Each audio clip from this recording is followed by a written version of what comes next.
আজ চট্টগ্রাম কাঁদছে, কিন্তু সেই কান্নার শব্দ যেন বাংলাদেশের খুব কম মানুষই শুনছে। যখন নোয়াখালী, ফেনী, কুমিল্লা, সিলেট, সুনামগঞ্জে বন্যা হয়েছিল, তখন চট্টগ্রামের মানুষ নিজের ঘরের চিন্তা ভুলে, নিজের পরিবারের কষ্ট ভুলে ছুটে গিয়েছিল অন্য মানুষের পাশে দাঁড়াতে।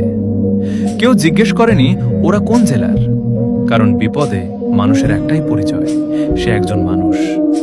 কিন্তু আজ চট্টগ্রামের মানুষ বুক সমান পানিতে দাঁড়িয়ে আছে। হাজারো পরিবার ঘর হারিয়ে অসহায় চোখে আকাশের দিকে তাকিয়ে আছে।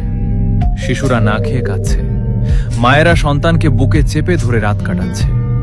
বৃদ্ধ বাবা মায়েরা বুঝতেই পারছে না আগামীকাল তারা কোথায় যাবে। আর আমরা কি শুধু চুপ করে দেখব? আজ যদি চট্টগ্রামের কান্না আমাদের হৃদয় না কাঁপায়, তাহলে আমরা কেমন মানুষ, আমরা কেমন বাংলাদেশী? চট্টগ্রাম কোনো আলাদা দেশ নয়, চট্টগ্রামও বাংলাদেশের বুকেরই একটা অংশ। আজ এই অংশটা যখন পানির নিচে ডুবে যাচ্ছে, তখন পুরো বাংলাদেশকে তার পাশে দাঁড়ানো উচিত। আমি কোনো অভিযোগ করতে চাই না, আমি শুধু মানুষের কাছে মানুষ হওয়ার আবেদন করছি।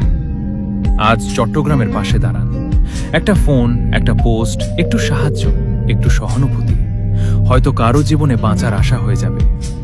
মনে রাখবেন, আজ চট্টগ্রাম কাঁদছে, কিন্তু এই কান্না একদিন আমাদের সবার কান্না হয়ে ফিরে আসতে পারে।